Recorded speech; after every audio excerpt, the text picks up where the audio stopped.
Vamos a conversar a continuación, como lo anunciamos hace un momento, con el señor César Delgado Guembes. Es experto en derecho parlamentario, ha sido oficial mayor a propósito de la elección de la mesa directiva el día de hoy. Señor Delgado Guembes, ¿cómo está usted? Muy buenos días. Muy buenos días, Jaime, muy buenos días, Noel.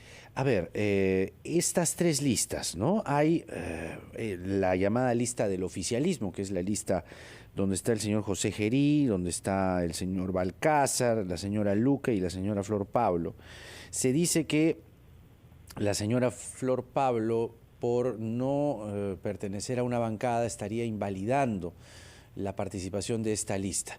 Explíquenos, por favor, si esto es así o si se puede subsanar para que las tres listas compitan el día de hoy.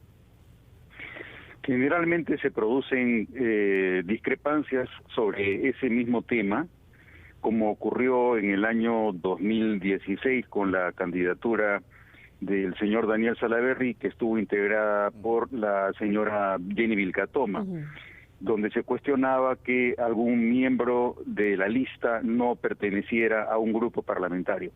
Ese caso fue mucho más complicado.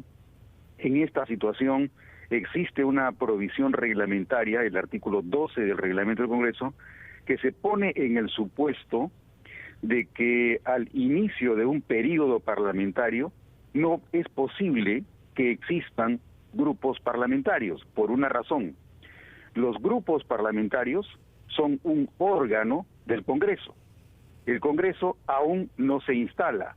El Congreso se va a instalar recién el 27, entonces el reglamento se pone en el supuesto de que esta primera elección que tiene lugar un día antes de que el Congreso quede constituido e instalado, se presenten listas no por grupos parlamentarios, que aún no existen ni pueden existir formalmente, sino solo por congresistas.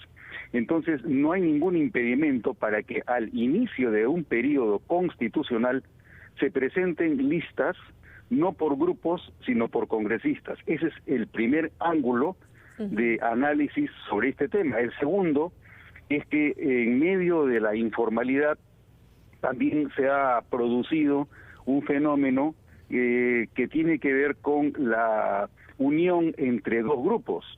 Uno de ellos el Partido Morado y el otro Somos Perú. Así es. Entonces, una vez que el Congreso quede constituido, esa unión entre dos grupos parlamentarios que se formalizará y terminarán ocurriendo todas las prerrogativas que les corresponde como consecuencia de haberse fusionado las dos tendencias en una sola. Señor Delgado Guembes, esta interpretación, este análisis que usted hace, entonces, entiendo, permitiría que no haya ningún problema con la lista liderada por el señor José Enrique Gerí. Sin embargo, ¿quién hace esa interpretación en este momento, no para hoy, para esta mañana? ¿Quién dice no hay ningún problema, vamos con las tres listas?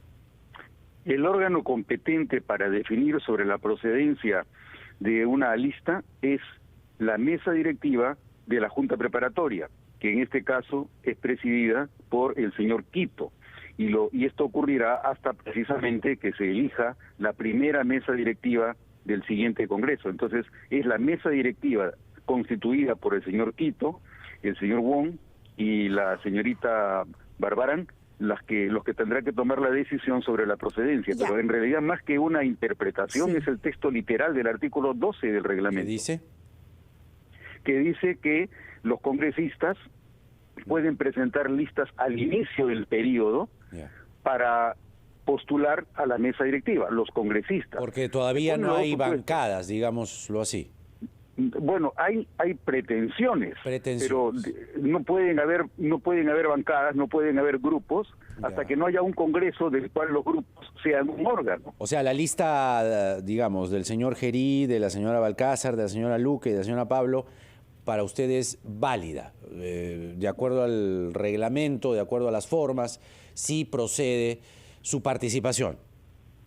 Jaime, tú mencionas que es de acuerdo a mí. Bueno, pues obviamente tienes derecho a opinarlo, ¿no?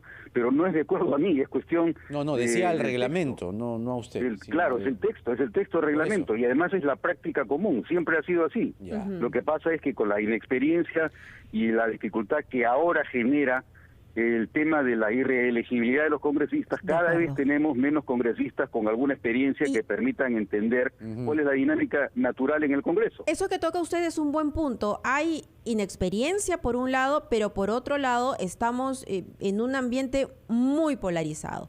Podría haber una intención política de, no permitir que esta lista se presente, aduciendo estos problemas que, por cierto, ha señalado Avanza País, ¿no? Que quienes son los que han solicitado que se observe esta lista. ¿Cuánto tiempo podría llevar la discusión de esta situación? Porque lo que esperamos es que hoy se elija una mesa directiva.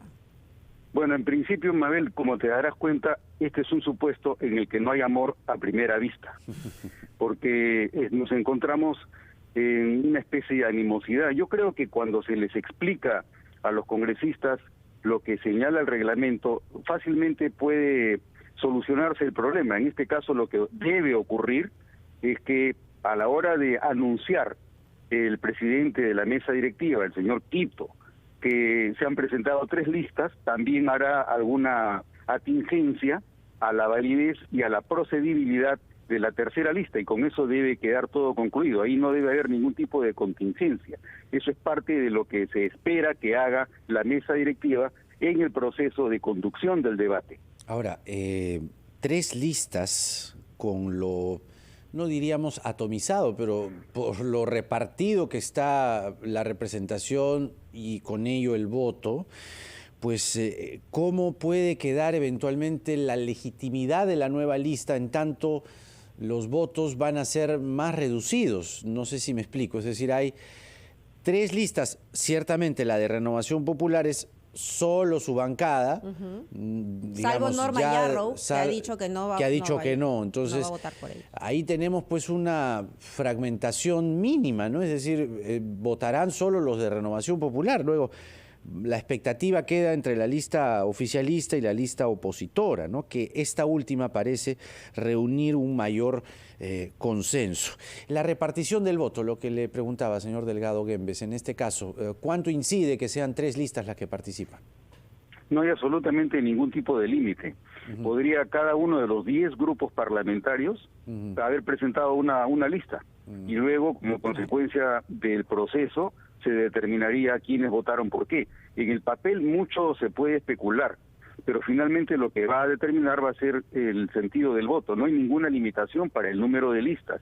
Lo que sí es deseable siempre es que se articule entre la diversidad de partidos políticos una lista de consenso, de forma que se dé una señal, un gesto claro de que hay un propósito de integrar en un mismo sentido la unidad de las intenciones de los distintos grupos parlamentarios. Aparentemente, de los 10 grupos, ahora se podrían concretar 3 diferentes tendencias, o eventualmente 2, porque finalmente lo que señaló la lista de Renovación Popular es que pueden dividirse dentro de los propios grupos que apoyan la lista 2 de la señora Mari Carmen Alba, y finalmente de ahí resultará un número de votos que permitirá finalmente decidir cuál es la lista que ha ganado la mesa directiva.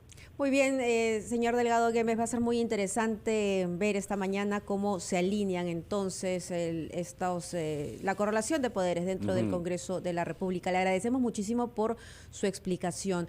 Son las 7 de la mañana con 16 minutos. Regresamos con más información aquí en La Rotativa del Año.